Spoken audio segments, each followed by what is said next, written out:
প্রিয় বন্ধুরা, আসসালামু আলাইকুম রহমতুল্লাহ বরকাতুহ। আশা করি ভালো আছেন। আমিও আলহামদুলিল্লাহ আপনাদের দয়ায় ভালো আছি। তো বন্ধুরা, আজকে একটা টপিক নিয়ে আসলাম। সে বিষয়টা হচ্ছে গিয়ে সৌদি আরব। সবার মুখে মুখে এখন একটা কথা, সৌদি আরব। আসলে বিষয়টা হচ্ছে, আমাদের অনেক রেমিটেন্স যোদ্ধা ভাইরা আছেন, আমাদের অনেক আত্মীয় স্বজন, বন্ধু বান্ধব, পাড়া প্রতিবেশী, দূরের কাছের অনেক বন্ধু বান্ধব আছেন।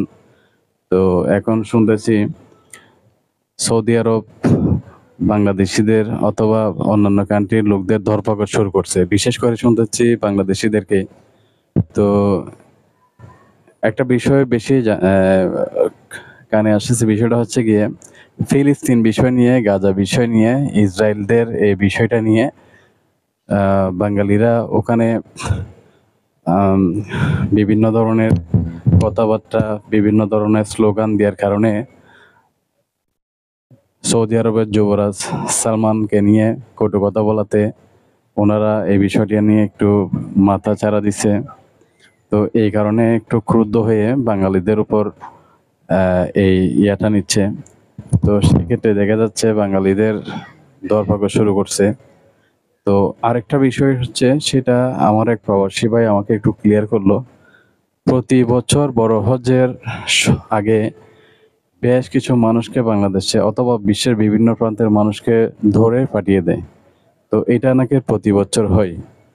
তো এবারও কি সেরকম হচ্ছে বিষয়টা? আচ্ছা, যাই হোক। তো আমি আমার বাংলাদেশি ভাইদেরকে বলবো, ভাই, আপনারা রেমিটেন্স যোদ্ধা, আমার ভাই, আপনাদের মাধ্যমে দেশটা ঠিক আছে। তো আপনারা খুব সাবধানতা অবলম্বন করবেন।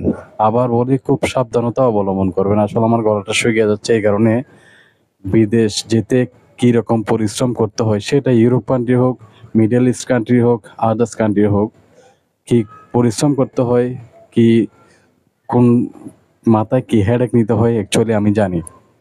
আর বিশেষ করে অর্থটা সবার বাবার টাকা নেই।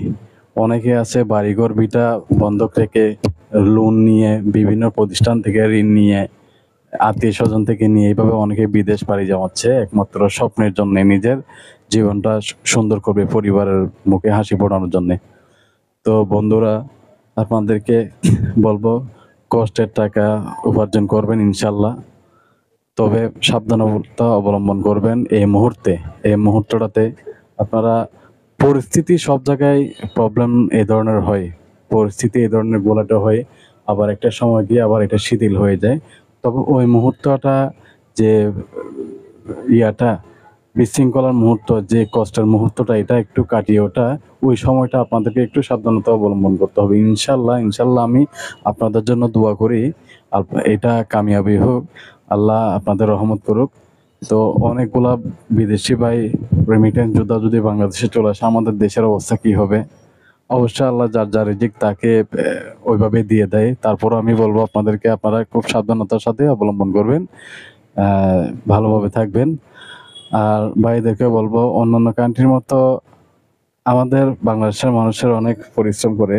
তো আমি চাই আপনাদের মুখের ভাষা, কাজ কর্ম, ভালোবাসা দিয়ে আপনারা সবার মন জয় করবেন ইনশাল্লাহ।